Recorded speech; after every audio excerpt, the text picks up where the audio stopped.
Welcome back to We Move Through Stormy Weather, a Phish podcast where we compare and contrast songs and the evolution of their jamming styles throughout the band's career. My name is Ryan Storm, and today I am joined by Rob Mitchum. Rob is a science and music writer in Oak Park, Illinois. By day, he writes about computer and data science for the University of Chicago. By night, he writes about bands for publications such as Pitchfork and Uncut. His current jambandy projects are 36 from the Vault, a podcast about the Grateful Dead Dick's Picks series, and Phishcrit, a series of essays on the Phish shows of 25 years ago. He's currently making his way through Fall 96, and I highly recommend checking it out if you're not already. Rob, say hi. Yeah, hey Ryan, really excited to be here and great to chat with you. Yeah, thanks so much for being on today. Really excited to dive in to your pick, which is Simple, and I know we kind of timed this perfectly because the day that this is coming out is actually the same day that you will be writing about your Simple pick, which is 11/8/96. So if you wouldn't mind talking a little bit about the background behind this pick and, Fall 96. Yeah, no, so the timing, as you said, worked out perfectly here because since I started this essay project, I'm constantly sort of coexisting in two different eras of Phish, writing about shows 25 years ago, but also trying to keep up with the current tour and what they're doing. And Simple turned out to be the perfect song to talk about those two different eras in one episode, because 1996 was really like the coming out year for Simple as a jam vehicle. It had jammed a little bit before that, but every version in Fall 96 is sort of a improvisational set piece for the show that it appears in. And obviously Simple has had a great 2021 too, and we're going to talk about that, and has, my favorite jam of the entire year is a Simple, and that's the one we're going to talk about today. But yeah, so I picked this one both because the date worked out perfectly, and also because this was a show I was at. It was my second Phish show ever. My first. What was your first? Show. My first show was at Alpine Valley in the summer of 96, so August 10th, 96. In the fall of 96, I was a high school senior. I was visiting college campuses and just happened to plan a visit to University of Illinois same day that Phish was playing at Assembly What a Hall. coincidence. Yeah, what a coincidence. And I was like, okay, Mom and Dad, you mind dropping me off at the basketball arena after we're done doing our campus tour and picking me up in a few hours. So my first time seeing, the indoor lights experience, the fall sort of lot scene, very different from Alpine Valley, which is, huge and massive. Assembly Hall is, if you've never seen it, it looks like a UFO just landed in the middle of a cornfield in central Illinois. Really cool venue. There were some great Phish shows there. I probably went to maybe the worst of the three that were there, but that's okay. Wow. It was still a very good show. I had a great time, and it's one of these Fall 96 shows that, people don't really listen to Fall 96, and maybe we can talk about that a little more. But it's like a show that does pretty respectably, I think, within that month, within that tour. Yeah, I think 96 is definitely the biggest gap in my Phish knowledge. Like, I know I hadn't heard this Simple before yesterday when I did my notes for this. And I definitely have, reading your write-ups on it all year has been awesome because, I kind of knew about the vague premise of 96, which is like transition year between the peaks of 95 and 97 and, Trey stepping back and trying to work on more democratic jams and, Remain in Light and all that stuff. But it was cool to dive into one of these jams and kind of hear firsthand what what I've been reading in your write-ups for a while, which is cool. Yeah. And also this 11/8, if I'm not mistaken, is part of like a 5 or 6 nights in a row for the band or something, which is crazy because it's like a bunch of different venues and like 5 nights in a row or something. Yeah, and to set sort of the scene for 96, Fall 96 is the first tour where they played arenas for the entire tour. Even 95 and 94, when they were playing really big arenas on the East Coast and in the Midwest a little bit, they played theaters in other parts of the country. They played a few outdoor shows, things like that. So this is the first, like, every arena, every stop on the tour is usually a college basketball or pro basketball arena. Yeah. Yeah, you're right. They were barreling through the Midwest. This, of course, falls between sort of the big peak of Halloween '96, which I recently wrote about. I called it the most important Phish show ever, which I don't think is too much hyperbole. I mean, it really changed their entire direction. They had kind of reached their first career peak at the end of 1995. And musically, I think some of the lackluster results of '96 is they didn't really know where to go next. And Yeah. so Halloween '96 was like, aha, here is something we can build on. Here is the future. But it didn't happen right away. So I think November and, there's a few shows in December '96 are really interesting because it's kind of like, we know what we want to do next. We don't exactly know how to execute on that idea. So you get little glimpses of it here and there. Right.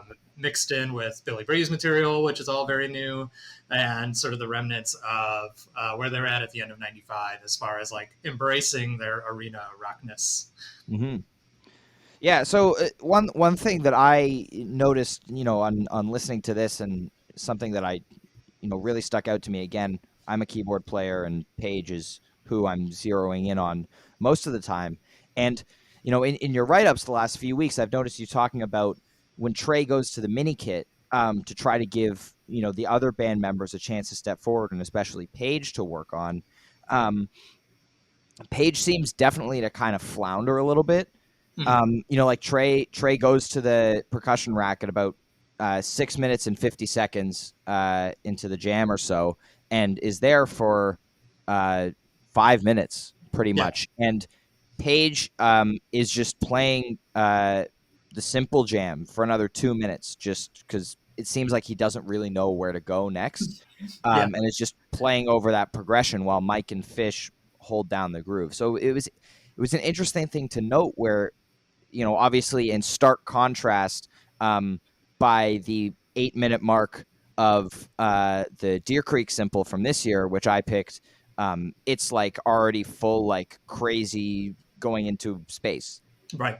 Yeah, no, I totally agree. I'm interested in your perspective on this because this simple, 11/8/96 simple, is a very typical fall '96 jam where you have the song, you have a little bit of jamming, but pretty quickly Trey moves over to his mini percussion kit he was using. He started using it in '95, but it's most prevalent in 1996, and he spends a long time there. I mean, this is typical. I have one of my notes is Trey imitating a clock at the 8-minute mark. Right, and so this is the thing with the mini kit. It was, even at the time, very controversial among Phish fans, and it's, Trey is actually a pretty good drummer. Like, he shows off, when Phish is singing. He can drum just fine, and I imagine he's a pretty good percussion player too. But either it was mic'd wrong, or he just didn't quite have the setup to do much more than just kind of like metronome in the background. Yeah, and he the had jam like was a couple kind of cowbells and maybe like a splash cymbal or something. exactly, yeah. It's really minimal, and it just doesn't. The idea is good, but it doesn't really work on tape, and I don't recall it working very well in person either. But his idea, his motivation for doing that was totally right on, which was, I'm Trey. I'm the leader of this band. I'm a guitarist in a rock band, so I'm naturally the one that is steering all these jams. I want to get everybody else involved more. The most obvious way for me to do that is to stop playing guitar and play something else, and let Paige and Mike and Fishman step up and decide the direction of the jam. Now, Paige is my favorite member of Phish by far. I love Paige. Yeah. I think his strengths are not necessarily leading the band. That might be different today, actually. But back then, it certainly was not. Paige is great. He adds wonderful color to what the rest of the band is doing. Like when Trey is shining the flashlight on the path, Paige knows exactly where to go and how to get there. Exactly. Yeah, he embellishes jams beautifully, and he's not a flashy player. He'll solo in jams that call for sort of composed, or not composed, but there are sections marked out for here's where the Paige solo goes, but just in completely open improvisation. Yeah. at least in the 90s. What's It was actually interesting to very me, like nowadays, even watching Page solo, he always seems kind of like nervous and shaky whenever he has like a solo in a song, like yeah. especially on piano. But then in jams, he'll just be casually playing these insane runs and everything, just without a care in the world. And it's just interesting to me watching him when he's put on the spot for a solo and like on the webcast, I can see like either in his face or in his hands a little bit. He's just kind of like what? His body language. Yeah, he's Yeah, waiting for Trey to end it, right? Because that's who decides when you move on to something else. yeah, So yeah, so this in this jam, this is a perfect example of that, where he tends to hop between keyboards a lot during that section. yes, He's not the jam isn't really going in a new direction. It's just kind of like stagnating. floating in limbo for a little bit. Yeah, One part that I think is interesting in this is the in this particular simple though is that he does spend while he's hopping between keyboards, he spends a little bit of time on the synthesizer yes, that he had at that time, which I think what it's the Moog Source. Yeah, okay, which is really funny to hear him sort of tentatively playing a little bit of synthesizer in yeah. 1996 compared to the Yeah, 2021 just jam. go listen to the Deer Creek sample where he's just all over it. Yeah, Exactly. It's like the dominant sound in 2021. So yeah, it really shows the progression of Page and his confidence and his ability to steer the tone and direction of jams in a really cool way to listen to these back to back. yeah. And one thing that was cool to me is like the jam seems very hesitant and disjointed for the first while Trey's on percussion, and then he gets back on guitar, like 11 and a half minutes, and then just immediately just boom, and it's just like full rage peak mode for the last 7 or 8 minutes of the jam. Right. And so I'm not sure how apparent this was from listening to it, but he actually has technical problems when he goes back to guitar. Okay, So I it's thought that was just him dicking around with his rig. Like, yeah, I thought it sounds like some cool, like glitchy sounds that he would be doing now. But he was actually having trouble, which is like such a rarity at a Phish show. And this always blows my mind that their yeah, crew is so good that you almost never see him tune his guitar. You almost never have technical problems. It seems like Mike fusses around a little bit more, but Trey is usually like he's ready to go yeah, and play for 3 hours without anything going wrong. But this is one of the few times I've seen him frustrated. His guitar wasn't coming back, and he actually at one point, I think there's video of this show online, you can see it. He turns around and actually kicked his old amp, like the old little tiny wooden cabinets that he used. He's trying to like kick it to get it back. That was this show. Yeah, and like a guy scurried out there, whoever the tech was at the time, and was fixing it around. So it works great because when it does start working, I think he is actually a little pissed off because it's such a rare thing to happen. And the solo afterwards is super aggressive and super angry, extremely 1995.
And that's what I was talking about, where there's still these remnants of late 1995 that you find in 1996. But yeah, just a really like amazing sort of high energy ending, last third of this jam that makes it stand out. Yeah, and that's interesting to note that he had the technical troubles because I noted it as Trey playing with bursts of feedback at 12 and a half minutes. I figured that was just him experimenting with sounds. he has always done, and just being like, let's see what I can do here, because then Page kind of plays some dissonant chords, and it sounds like a kind of, classic mid 90s. We're trying to go somewhere with the jam, but we don't really have a defined path into type 2 land yet, so we're going to get really dissonant and weird. Yeah. Um, Yeah, and it also led to one of the best placements for Loving Cup right afterwards, because they did the I Know I Play a Bad Guitar yeah, line, and everybody freaked out. So it was they turned it into a positive, as Phish often does. that's great. That's great. Yeah, I mean, I want to talk about the Deer Creek one a little bit. Obviously, it's both of our favorite jams from 2021 so far. Um, have you seen any shows this year? So I did not. I have small children who are not vaccinated yet. I decided to just take this year off. Things, got better around the time of Deer Creek that I might have considered going, but at that point, it was I was probably sitting on the lawn, and I don't really like sitting on the lawn at Deer Creek, and That's fair. they made me pay for it though. Playing No kidding. really good shows, including probably my favorite show this summer Yeah. on the first night. Yeah, I did the Phoenix Chula Vista LA run a couple of weeks ago, which was fantastic. Yeah, But so this Deer Creek Simple Jam, immediately the first time I heard it, I was absolutely blown away. Especially again as a keyboard player and someone who loves Page so much, like this is just such an incredible jam for him.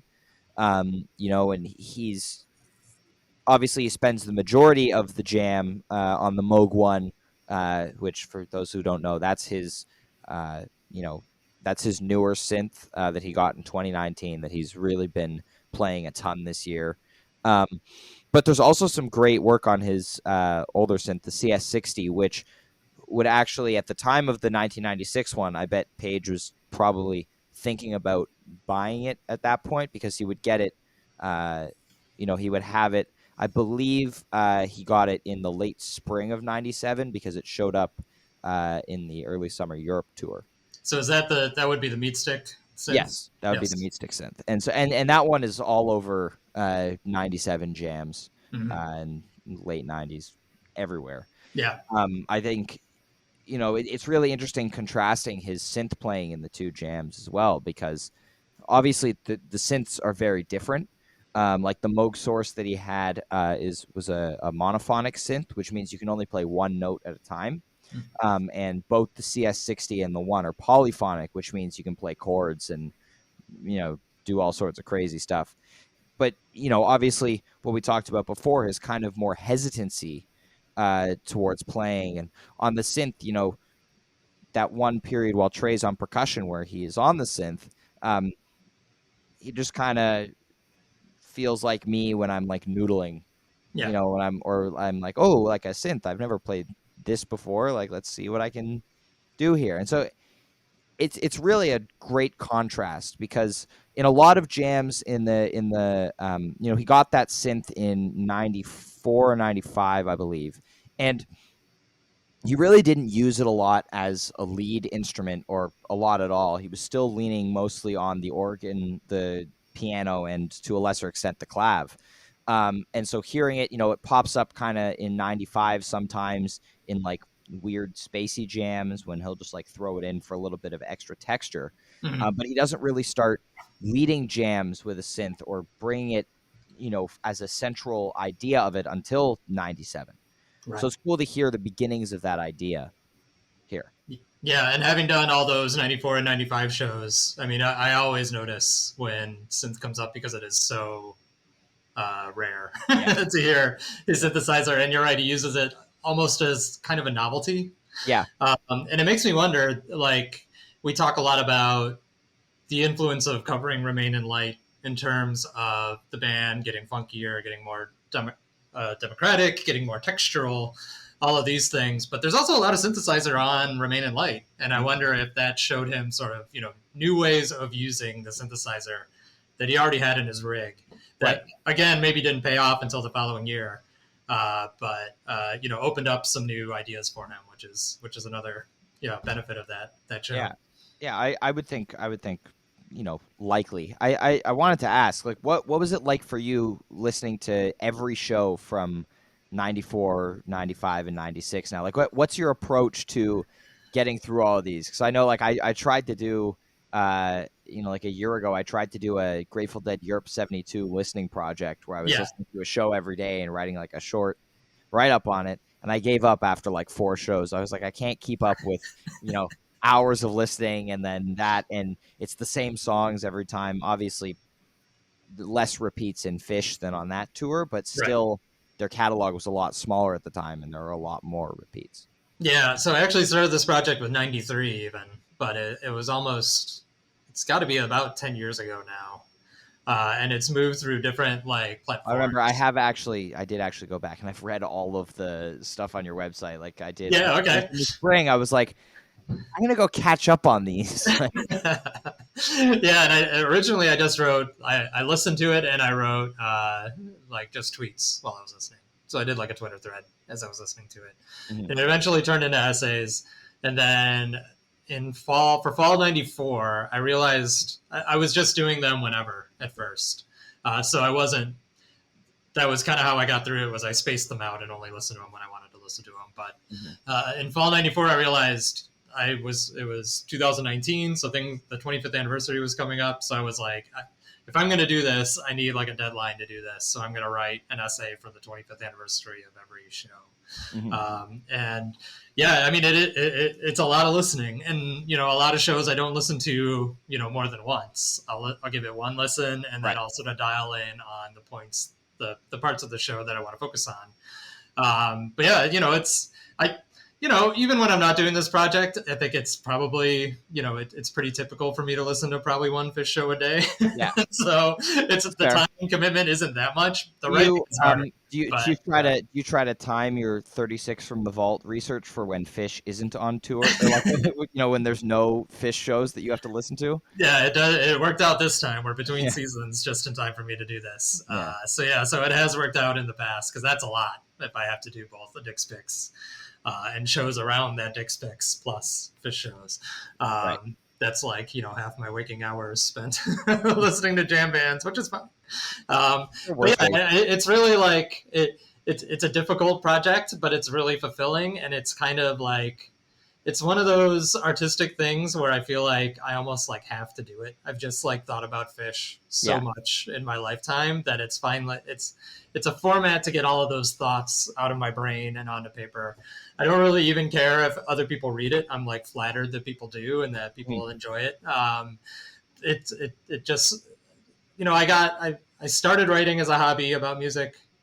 It turned into sort of a career. Music writing for me was never my main career, but Mhm. I started getting paid for it, and it started being work.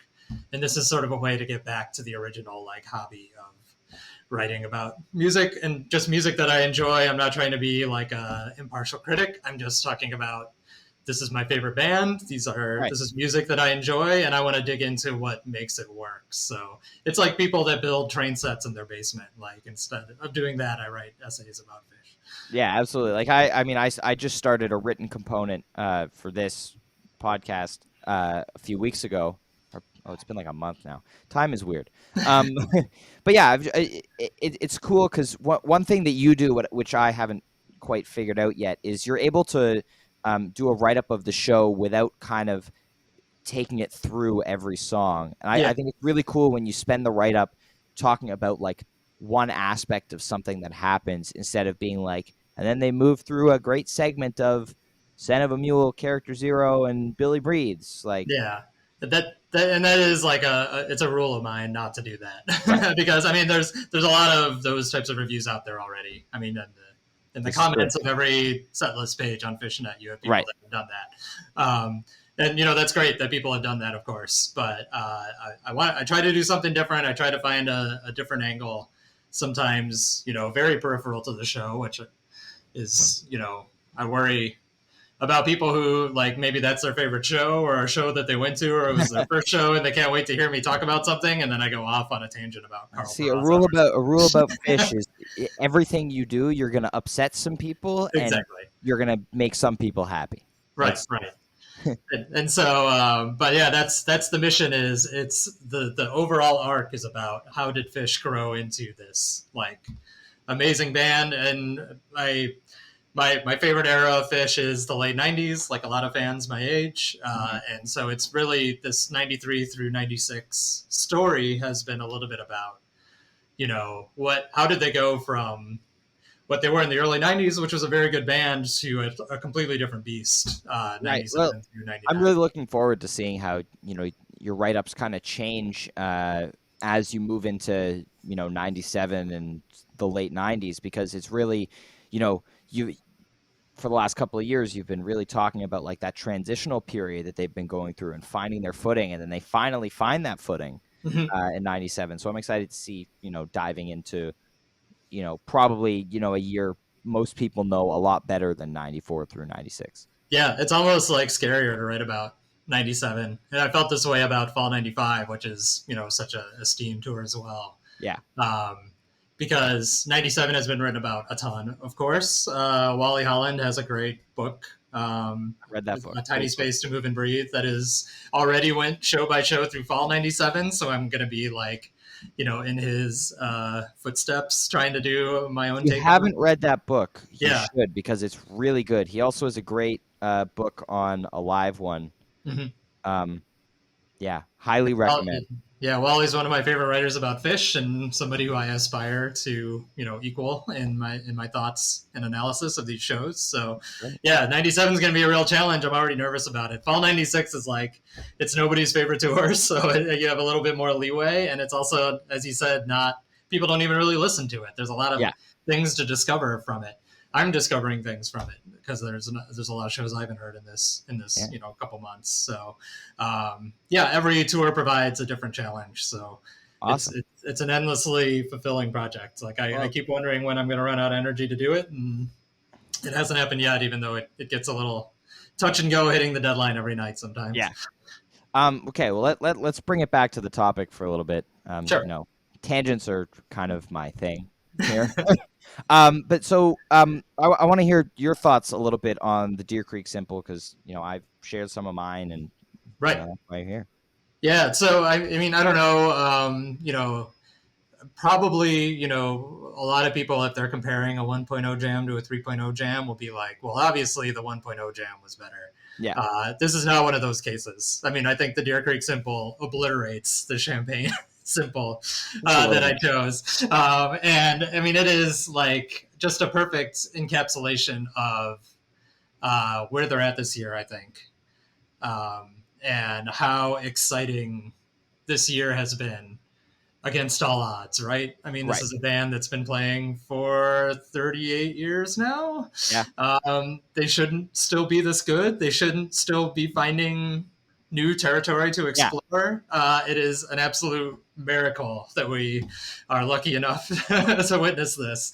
No kidding. Um, the Simple Jam. So while I wasn't there, I was watching live on the webcast. I bought the summer pass. That was my consolation prize for not going to any shows, as I bought Right. the pass to watch all the shows. And often when I'm watching a webcast, I'm doing something else too, right? I'm either talking to people on Twitter about the show, or I'm playing a video game, or reading a book, or whatever. And that was one where I just had to like stop everything and watch like what was happening. And I just love, we've talked about it already, but I love that Paige has stepped up, and for going on 4 or 5 years now, at least since the Baker's Dozen, Yeah. has seemingly been sort of the driver of this new sound in a lot of their jams, and using these synthesizer tones to put them into uncomfortable positions where new creative juices start flowing. Yeah. And this is a perfect example. He just starts playing that extremely heavy synth line very quickly after they get out of the song itself. And it just pushes everybody to get weirder and weirder and weirder. And I love that. It's a relentless jam. It's dark Phish, which I love. I love evil dark Phish. And because, I understand why there's less evil Phish now than there was Mhm. in the late 90s. Yep. Because the band, Trey especially, are all in a much better place now. So there's not a lot of darkness within themselves to bring out, I think. But I just love when they do go back there, because it's like it's so confrontational. And I love that about them, that they're playing in an amphitheater for 25,000 people, and just playing this extremely aggressive. It sounds like you're in a black hole. Exactly, yeah. Uh, and just, overwhelming, I think. Like by the end of it, it's just like waves of sound because Trey's guitar is just like howling. Well, so that's what one of the like that waves of sound kind of effect is a couple of times during the jam, like the best example being at around 17 minutes and 20 seconds, Trey actually turns off his guitar amp. So all we hear is the Leslie.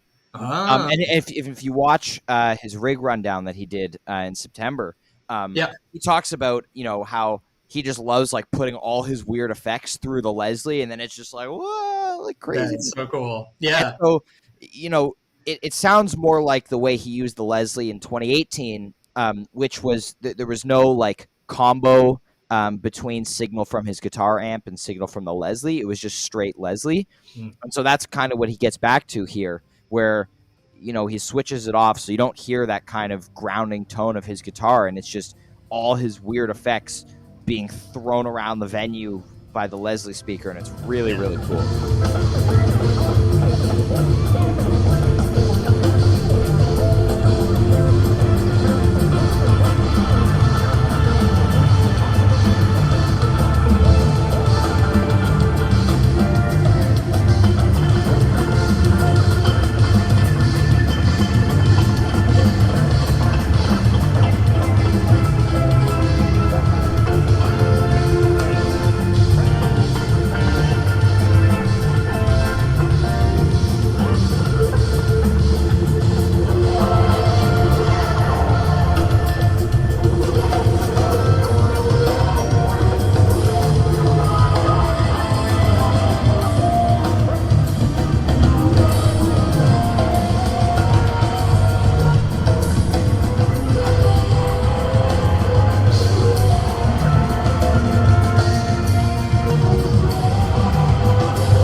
One of my favorite things about Trey, and this is one of the reasons why like 98, 99 is my favorite era of Phish of all, is that Trey does not plan to go into a jam and make his guitar sound like that. Yeah. He is like experimenting with tone and effects live in front of us. And I love those jams where it's clear by the end of it that he has combined, 10 different pedals in some way that he's never even heard before. Yeah. and I bet you if you asked him after the show to replicate it, he probably could. Exactly. Like he would never be able to get back to that without, like a real concentration. And you can hear it. You can hear it in his giddiness. You can hear it when they go back into simple at the end. Oh my God. Has that effect going, and he's like laughing at the fact that they're back to the song and singing over it. And the other thing I want to mention too is from watching the webcast. So Deer Creek was one of the venues where they couldn't move the lights, right? Right. So they just had rows of lights. And they kept showing this shot, I remember, where it was sort of like Trey's perspective looking out at the crowd. If you know that one camera that they just have stationary behind them. And whatever Kuroda was doing with the LEDs, it looked like just waves of light were shooting out over the fans. That's and awesome. This is what the band is looking at while they're playing this jam. And we always talk about how Chris like kind of conducts the band a little bit with what he's doing with the lights. And I think this is a perfect example where that Leslie speaker sound that you're talking about is going right with what the band is seeing. Like he's playing to what he's seeing, and it was just a really cool effect. Kuroda also did that effect, which was the coolest thing I've seen with the lights so far, where he was doing the lights from left to right, except putting like a big black spot in the middle Yeah, sometimes. So it looked like this, like you talked about it being sounded like a black hole. Like it was just like this black ominous thing moving across. And again, Evil Phish back it in was great. full measure in 2021. Who would have thought? Yeah, and another incredible part of this jam is Fishman, and how he is leading jams this year, in a way that we haven't seen really. I don't think ever. He's always been an absolutely phenomenal drummer, and he was playing like crazy aggressively and fast in the '90s as well. But Yeah, he's like stepping up, and like he changes where the jam goes numerous times throughout this. Like there's a section where Trey and Phish find like a bluesy groove sometime yeah, around 16 minutes and something. Like it's like what? Like it's not something you'd expect to find in the middle of this jam. Like as you're like in this like black hole like space like synths and everything, and then suddenly it's like da, da, da, da, da, da, sounds da. like Julius. Like they Like could have what? gone to Yeah, Julius right there. I pinpointed that part too to talk about because I love that pops out of nowhere. Something that only Phish would do, right? Take yeah. this incredible like shoegaze jam and then suddenly drop like a blues swing in it, and yet not segue out of it, like segue into an even deeper like shoegaze noisy jam. Right, and I think that's a really amazing part of this year is how they do stuff like that, and they don't take the exit ramp like we saw them do so much in 2019. Like, there were a couple of times at the show in Phoenix that I was at, where I was like, oh no, like Trey's getting dangerously close to the plasma vamp, like Oh yeah, don't do it. And I think there were a couple of moments. I don't remember exactly. I think maybe the Soul Planet from Phoenix. Um, where I think a couple of years ago he would have taken the segue there. yeah, Just fun, and he's still done stuff like that a couple of times this year. Like, looking at the Forum second set as an example, like that LA Woman, but it was also awesome. Um, and so it's cool looking at how he like teases that, and then we'll just keep going. And it wasn't quite a plasma tease, but it was close. And looking at the NICU show as well in Chula Vista, and one thing that stuck out to me there was how well he threw in the NICU teases in pretty much every jam. Where in the past stuff like that, it would have been a cool moment, but he wasn't always. On point with it, and if they're playing it in a different key, kind of fumbles over the melody a little bit. There was yeah. one point I was listening to that Tube jam earlier today, and as he's playing the NICU riff, you can kind of feel that he's about to screw it up because they're in a different key, and instead of trying to figure it out on the fly, he just goes back into jamming. Right. And so Yeah. it's very smooth. I've been to some shows where he like tries to cram like the cross-eyed still waiting into everything Yeah. and it gets old fast. But no, you're totally right that Fishman, I wrote about this in one of the 96 essays, which I can't remember which one it was now because they start to blur together. But I mean, Fishman is, we talk about Page guiding the jams, but Fishman is like absolutely the reason why they're so vital still now, because he is drumming way better than any like man in his 50s should. Yeah. Both in terms of just his physical ability, but also in how good he is at anchoring these jams that go into a really abstract place. This had a lot in early 3.0. There were a lot of times where they tried to move into like spacey territory, Yeah. and it just kind of like fell apart like Fizzled. pretty rapidly. And Yeah. I honestly think that might have been Fishman, like because I think he has the hardest job when they do that, right? Because it's like the mini kit jam in 96. Like unless somebody is still propelling the jam forward, it just kind of like swims, it treads water for a little Yeah. while. And so he has to come up with some way that both doesn't clash with the spacey stuff that the rest of the band is doing, but also keeps this momentum going and keeps some forward progress going. And yeah, somewhere around, even like 2013, 2014, when things really started to turn a corner, I think he figured out or remembered how to play that role and has been, yeah, absolutely a key sort of anchor when they decide to go this direction, as they're doing more and more often lately. Yeah, and I think as you mentioned, the dark jams in 1.0 were really like them, letting their anger out or whatever. Mm-hmm. Now I think it's just like them being like, hey, like we have these crazy effects, like let's dick around with them for a while and see what happens. Like, Yeah, I because think you can I see think like they're having like the best time like while they're doing it. Like Trey at one, I feel like at some points in this jam, just like while they're in like woo land, he just has like a that shit eating grin on his face. Like yeah, yeah, like this is awesome. yeah. My hope when they were coming back from being off the road during the pandemic was that they were just like locked in their house, going stir crazy, just coming up with like crazy new sounds. And like Page made his synthesizer album, right? I don't Yeah, know if he made that before the pandemic, but it came out during the pandemic, and it was like, hey, maybe they're actually kind of like in the lab during all this, I think they were a little figuring bit. out Like new things. yeah, And it seems to have come true because Trey just has so many new toys at his disposal. well, and his tone this year, oh, Yeah, unbelievable. Like yeah, it's just it's so perfect, and it finally like the last few years of inconsistent tone have paid off because he's finally found you know this, and hopefully he sticks with it after this year because obviously as we know Trey has a habit of being like maybe I can try this and maybe it'll be better. right. He's um always fiddling, yeah. yeah, So, which has its good and bad sides. Yeah. yeah, No, I mean this year was spectacular, and I still haven't spent as much time with fall as I want to because I've been so busy in 1996. I keep tweeting about how grumpy I am that I have to listen to all these 96 shows instead of being able to listen to the 2021 highlights over and over again. But we should talk about Sci-Fi Soldier because I think it's totally I relevant agree. to the simple jam, which is it's one of these that while it's not like a pre-tease or whatever, it definitely has the same, aesthetic Vibe.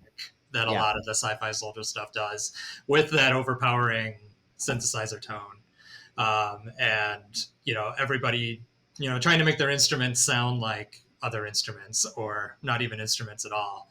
Um, I'm interested in your take on whether uh, was Sci-Fi Soldier in the works and that influenced the sound of Summer and Fall, or was the sound of Summer and Fall influencing what became Sci-Fi Soldier? I think it's the former. I think this definitely feels like something that they were working on for a while, and definitely, I think if they didn't start it before the summer, I think that's something they were working on throughout the summer while they were on tour. Obviously, um, something like Cast of Vax was thrown together in 6 weeks, pretty Yeah, much. Um, but I think the Sci-Fi Soldiers, like just by the sheer volume of songs and the set pieces and everything, like I think this was something they had probably, obviously, and it ties together the stories from Cast of Vax and the clones, and so they've been long conning us for 3 years now.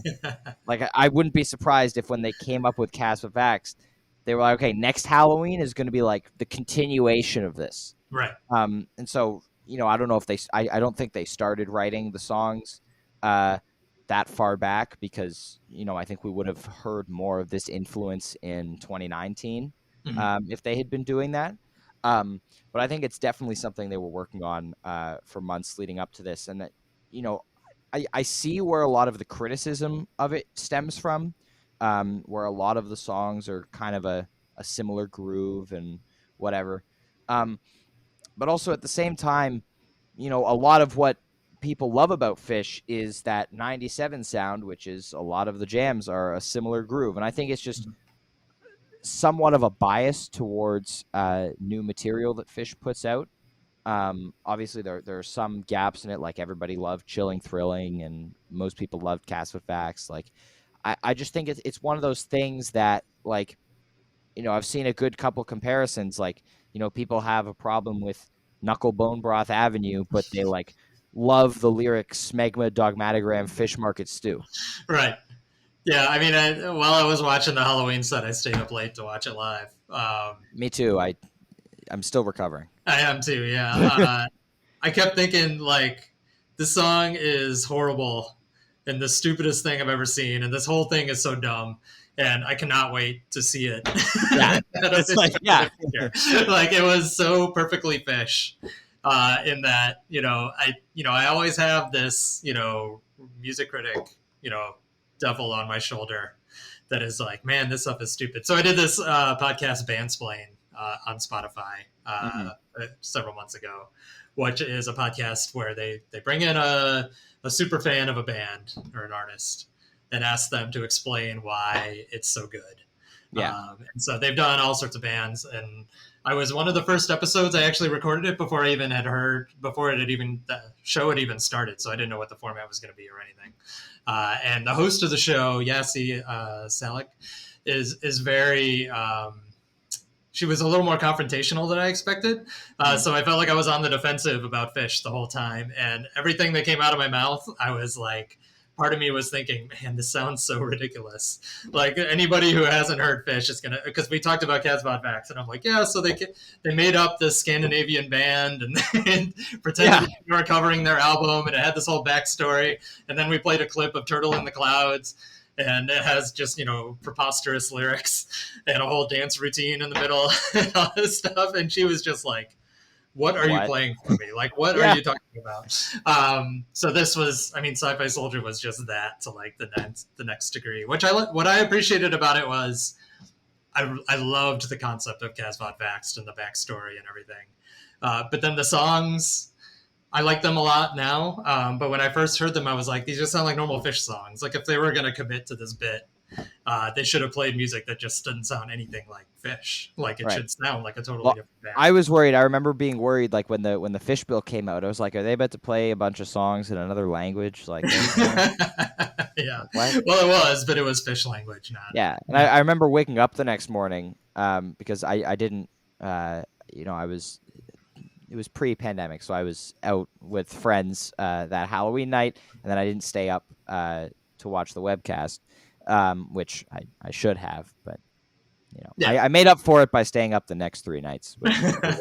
Um, But yeah, but Sci-Fi Soldier, just to complete that thought, was like it felt more like what I wanted the Casvat Vax sound right, to be. Like every song, while they still, you could still tell they were Phish songs, obviously, like they dove much harder into, what does it sound like if we write a song around just this crazy synth sound that Page found for Egg in a Hole or whatever. yeah, Like rather than it being, sort of, your typical Phish song, but with, weird lyrics, even weirder lyrics than normal. So I have not listened to the set that much since the night it ran, just because I haven't had time, but I'm excited to see where that's going to take them.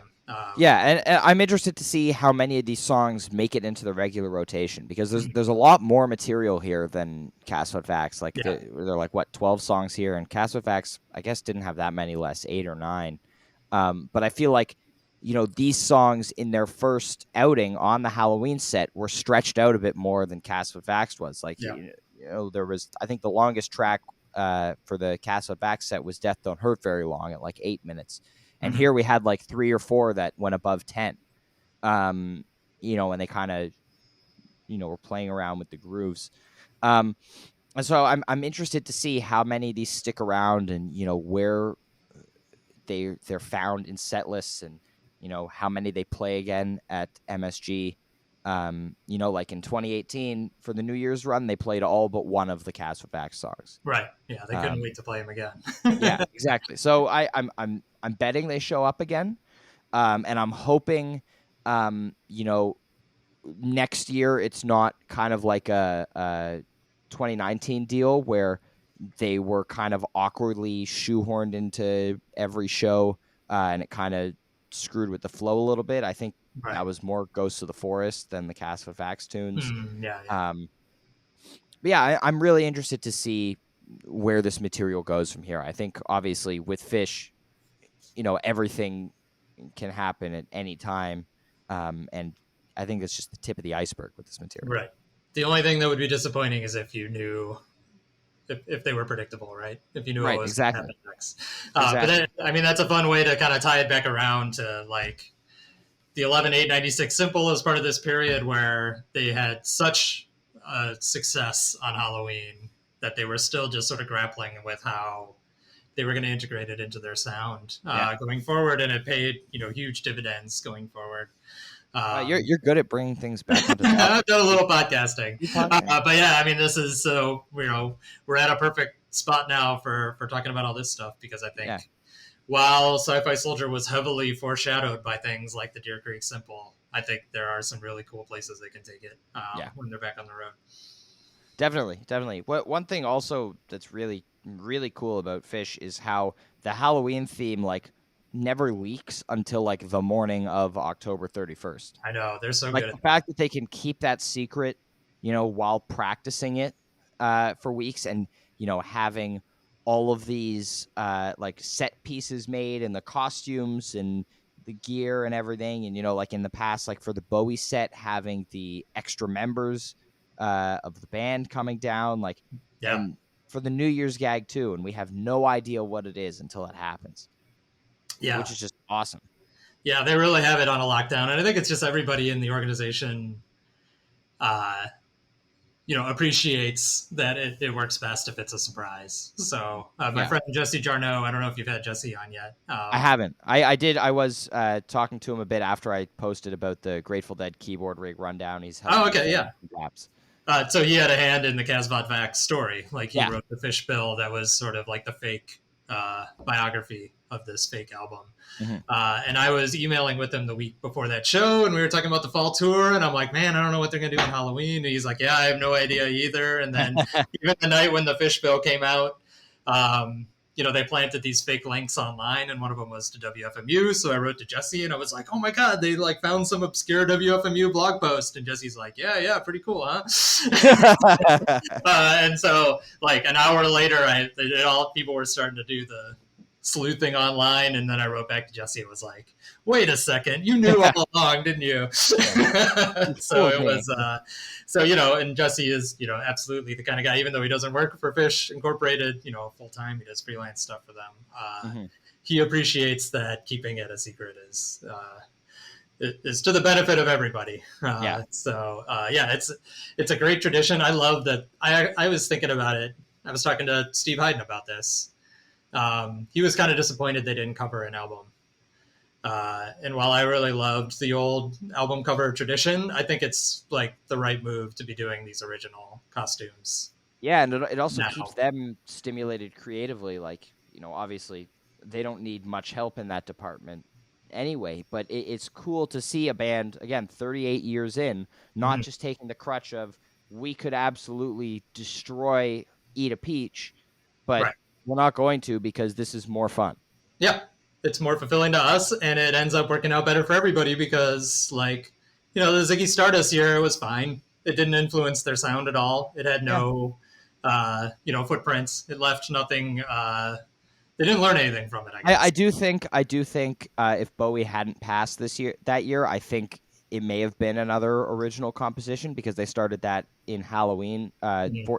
In Halloween, they started it in 2014 with Chilling Thrilling, Right. and so I'm interested to see where they would have gone uh, in that year without that. And I think it's definitely a point that somebody made on Twitter the other day, which was great. How often do you go back and listen to the actual Halloween set performances of other people's albums? Yeah. And then how much do you go back and listen to these songs that were written for these Halloween performances by the band? Like, Right. Right. they have a lot more staying power. Absolutely. Yeah. I know Chilling Thrilling is like my favorite Fish album of like this entire era, I think. And I listen to it all the time.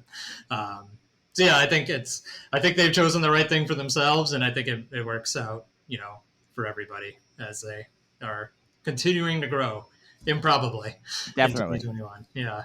Definitely. And I hate to, make this, Grateful Dead comparison thing, but because you're also very well versed on them, if the Dead decided to do a musical costume of like this on a Halloween, Yeah. um, and say like like pick from now on any album that's come out that the Dead could cover at any era, Wow. or pick a Yeah. couple for like 70s Dead, 80s Dead, whatever.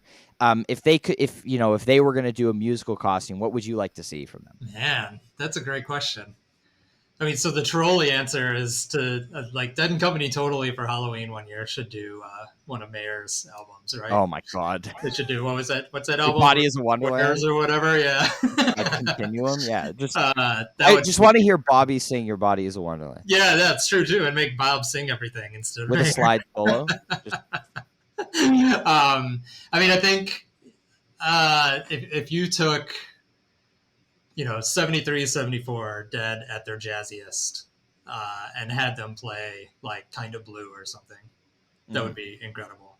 Because that's the thing is like, I mean, they're not going to play something, I think, contemporary, right? And Phish doesn't usually play something contemporary. They play something they grew up on and something yeah, that influenced them. And so that's what I would want from the Grateful Dead. Like a 70s Grateful Dead would be them covering a jazz record yeah, like that would really, bring out one side of them, but not necessarily be right in their wheelhouse. yeah. I think that would have been super cool. And I saw Dead and Company this summer, and they did Milestones, and it was one of the coolest parts of the night. And I know, I think one of those recent Phil shows, he also covered a Miles Davis song. I'm blanking on what it was. One of the Phil and Friends shows at the Capitol.